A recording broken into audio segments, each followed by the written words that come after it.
Hey there, drama lovers. Buckle up because you are about to dive headfirst into my life, which lately feels less like a rom-com and more like a full-blown tragedy. Seriously, my sister's wedding? Supposed to be all champagne toasts and happy tears, right? Wrong. It turned into a pressure cooker of emotions, leaving scars I swear I can still feel throbbing. My marriage, which I thought was rock solid, suddenly felt like it was built on sand, crumbling with every harsh word, every cold shoulder. It all started at what should have been the happiest day for my family, and trust me, it went downhill fast. But before I spill all the tea, let me give you the basics. I'm Ashley, 35, and until recently, I was married to Mark, who's 47. 5 years we were together. Yeah, age gap, I know. People always did that double take. But Mark was my rock. Growing up in a house that was basically a war zone of parental screaming matches, I craved peace. Mark? He was calm personified. He was my safe harbor. Everything my chaotic childhood wasn't. We built our life on trust. Or so I thought. He helped me heal, gave me the security I always longed for. My little sister, Sarah, she's everything to me. 8 years apart, but I always felt like her protector. So when she got engaged and asked Mark and me to handle the wedding, it was a no-brainer. She's basically family, just us three, and her happiness is my world. Making her wedding perfect? My mission. Mark was on board, totally enthusiastic.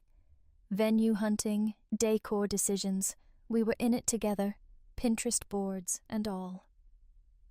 As the big day zoomed closer, I was buzzing, picturing Sarah walking down the aisle, starting her own chapter. 2 weeks out, I flew to Detroit to help Sarah with last-minute dress drama and all that jazz. We're each other's rocks, always have been. Kevin was supposed to join us a week later to handle the final countdown. Sarah and I were in wedding prep overdrive, lists, calls, appointments, you name it. Wedding planning is insane, but I wanted her to actually enjoy the ride, not just drown in stress. With Mark arriving, I figured things would get even smoother. Teamwork makes the dream work, right? 5 days before the ceremony, almost everything was ticked off the list. Seriously, neither of us are wedding planners by trade, so we were patting ourselves on the back. Then, bam, 2 days before the wedding, nuclear meltdown over my dress. Mark decided it was too revealing. Too much skin, apparently. Demanded I find something else. Seriously? Sarah, bless her heart, told me I looked amazing, that it was totally wedding appropriate. I went with Sarah's vibe. Wedding day. The second I stepped out in my chosen dress, Mark's silent disapproval went supernova. He just shut down. Stone-cold silence. Refused to even look at me, let alone talk. Over a dress? This was my sister's wedding. A huge deal for me, for Sarah. I wanted to feel good, feel confident. His reaction was just overkill. It felt like he was deliberately trying to rain on my parade. I tried to talk to him, explain, but he was a brick wall.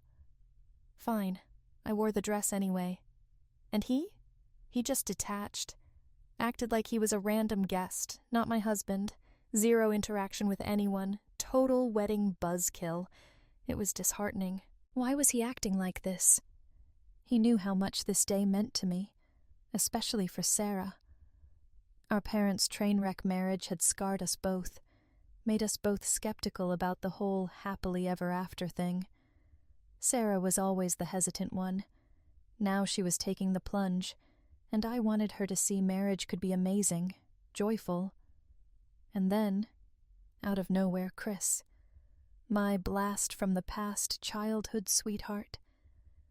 Somehow his name snuck onto the guest list. Seeing him again after all these years was like a jolt. We grew up together. Everyone swore we were endgame.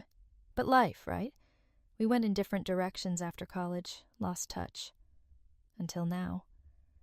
Talking to Chris was weirdly comfortable. Nostalgia bomb for sure. We reminisced, laughed about old times, acknowledged how much had changed. Bittersweet, but I knew we'd both moved on. Still, his presence was like throwing gasoline on an already emotional fire. Meanwhile, Mark, still MIA emotionally.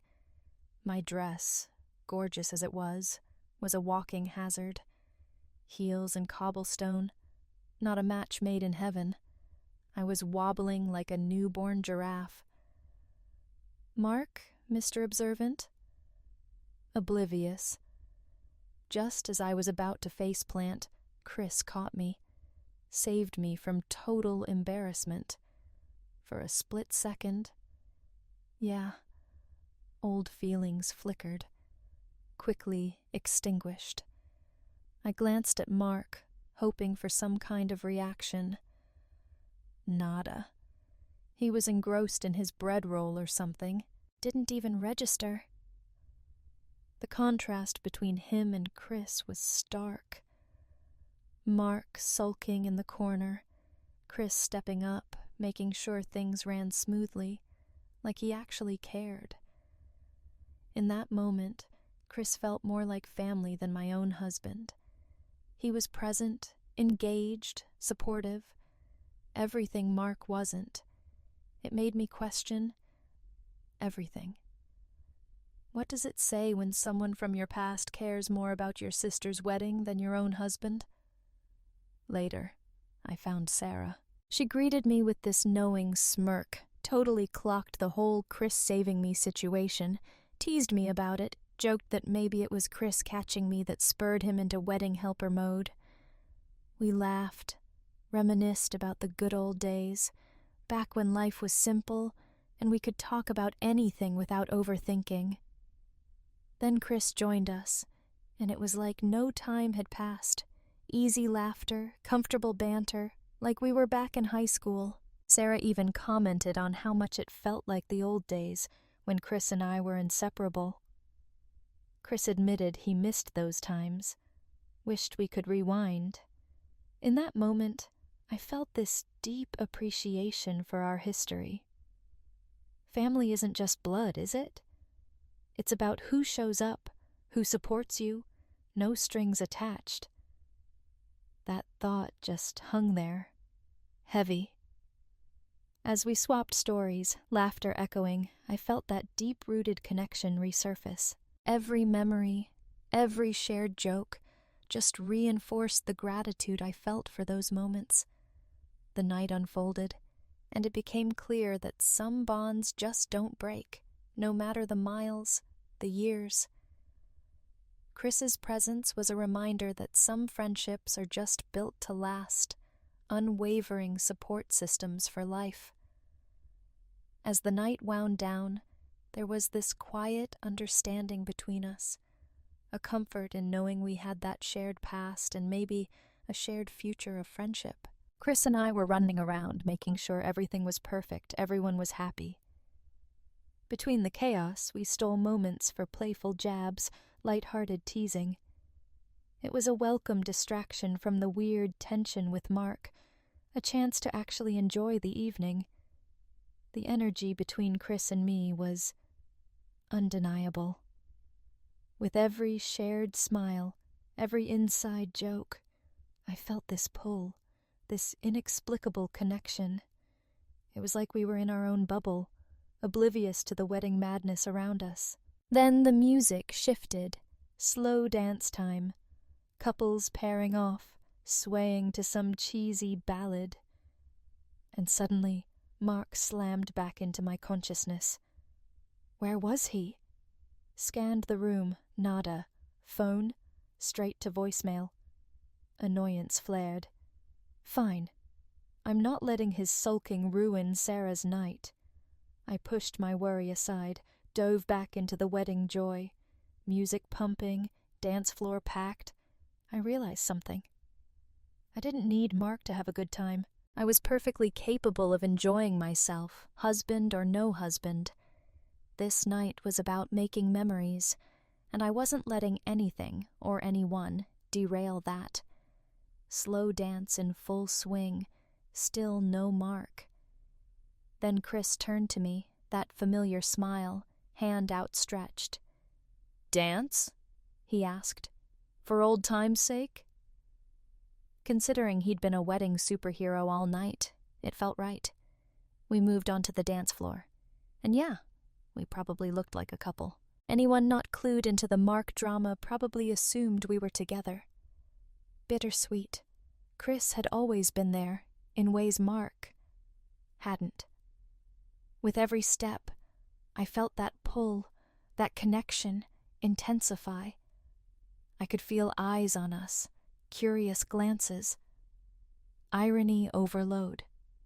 Husband MIA, ex almost husband right here, filling the void. Instead of correcting assumptions, I just let it be. Explaining Mark's meltdown would just create drama, shift the focus from Sarah. No thanks. Fake it till you make it, right? Smile plastered on, prioritizing the celebration over my own crumbling world. Wedding over. Back in the hotel room, Mark sprawled on the bed, clearly hammered. Frustration boiled over. "Where were you?" I demanded. "I was looking for you all night." He just smirked. "I was here," he slurred. "You were just too busy flirting with your old boyfriend to notice." "Excuse me?" "Flirting?" I shot back. "I had to lean on Chris because you were AWOL." If that meant some harmless flirting to keep things running smoothly, so be it. I could see hurt in his eyes, but my anger was a tidal wave. His absence had left me no choice. Tough. He laughed, bitter and sharp, accused me of using flirtation as a tool, said I was batting my eyelashes at Chris every time I needed something. Okay, maybe he wasn't entirely wrong. I had played up the charm a little. But admitting that? No way. I was in fight mode. Then he dropped the bomb. "Divorce," he said, cold as ice. "When we get home, I'm filing." Seeing me so happy, especially with Chris, apparently it was an epiphany. I'd never truly been happy with him. He was setting me free, said our relationship was holding me back, time for us both to move on. Punch to the gut. Disbelief, panic, swirling. Divorce? Over this? "Mark, no," I scrambled to explain. "Chris, it was nothing. Playful. Insignificant. My feelings are for you. Always have been." Desperate to defuse the situation, I begged him to reconsider. "Let's just sleep," I pleaded. "Talk in the morning when we're clear-headed." Our marriage was stronger than this, right? We could work through this misunderstanding. Exhausted, emotionally drained, all I wanted was a hot bath and to escape this nightmare. "We're a team," I whispered. "We can fix this." Next morning I woke up, Mark gone. Breakfast run, I figured. Took my time getting ready, then headed out. Bumped into Sarah and her new husband. No Mark. Across the lobby, Chris. Warm smile. Unease crept in. "Sarah, have you seen Mark?" She hadn't. Worry gnawing now. Searched the hotel, asking staff. Nothing. Finally, I found him by the pool, staring into space. Relief washed over me. Rushed over, hugged him tight. "Mark, I was so worried." Tried to lighten the mood, mentioned the reception. He seemed composed. Maybe it had passed. Left him to his thoughts. Went to double-check the venue. On the way back, Chris intercepted me. "Got a minute?" Exhausted, but didn't want to be rude. Sure. Minute turned into hours. Reminiscing, catching up, the reconnection felt good, refreshing. When we finally said goodbye, I actually felt lighter. Rushed to get ready for the reception. Mark was already dressed, waiting. Need 20 minutes, I said. No rush, he said quietly. I'll check on the guests. Soft kiss on my lips. His quiet understanding. It almost felt like normal. Hope flickered. Later at the reception, he turned to me, warm smile. You look beautiful, he said. Another flicker. Maybe. Through the entire evening, though, distance. Mark kept his distance. Deliberate, impossible to ignore. Couldn't understand the sudden coldness, but refused to let it ruin Sarah's night. Focused on enjoying myself. No point letting his mood cast a shadow. Back in the hotel room, he was already asleep. Waking him for an explanation felt pointless. Leave it for now. One day left before going home. Address it then, in our own space. Patience, I told myself. Honest conversation, not a fight. Logical approach. But the second we walked through our front door, he retreated. Study door slammed shut. Locked. Knocked. Asked if he was okay. Offered to listen. Silence. He wasn't ready. Fine. Space. Exhaustion hit me like a truck. Deep sleep. Woke up. He was gone. Text. Out late. Don't wait up. Alone time. Distance. Maybe it would help. Next morning, he'd already left for work. Silent treatment. Unbearable. Weight of his distance crushing me. Couldn't take it anymore. Answers. That evening, he walked in, handed me an envelope. Divorce papers. Signed. Emotionless voice. Final. Decision made. Ground ripped away. Days trying to bridge the gap, and he'd already given up. No words. Back to the study. Door slammed. Pounding, pleading. Talk to me. Life-altering choice. Tears streaming, begging him to listen. Chris meant nothing. Chance encounter. Years gone by. Nothing beyond that moment. Feelings for Chris, long gone. Heart belonged to him. Mark, only him. Believe me. Fix us. Silence. Next morning, breakfast. He spoke, shattered hope. Pack your things, he said. Leave. Space. He needed. Without me. Panic surged. Drastic action? Insignificant thing. Dismissed my concerns. Too much clutter, he said. Want to feel at ease. Bull. Erasing me. Reached for his hand, voice shaking. Jealousy, Mark? Don't let jealousy destroy us. Confession then. Seeing me with Chris. Laughing, engaged. Deep conversation. Time erased. Proof. Never let go. Second choice. No. Out. Tried to reason. Nostalgia. Fleeting moment. Past. No meaning. Loved him. Fight for us. Wouldn't listen. Next day, forced to leave, packed what I could, walked away. Life shattered. Days. Small misunderstanding.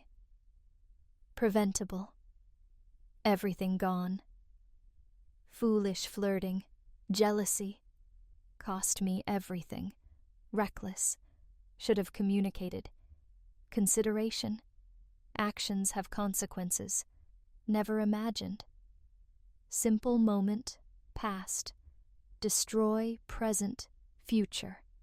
Irreversible, pain unbearable, losing mark, trivial, rational man, talk, not run, jealousy stronger, love fragile, never solid, heal, move forward, mistakes learned, future relationships, trust, communication, lesson, never assume, partner understand, small actions, devastating, unspoken, hard way, hope others learn, speak, honest, assumptions, tear apart, communication, holds love, or slips away.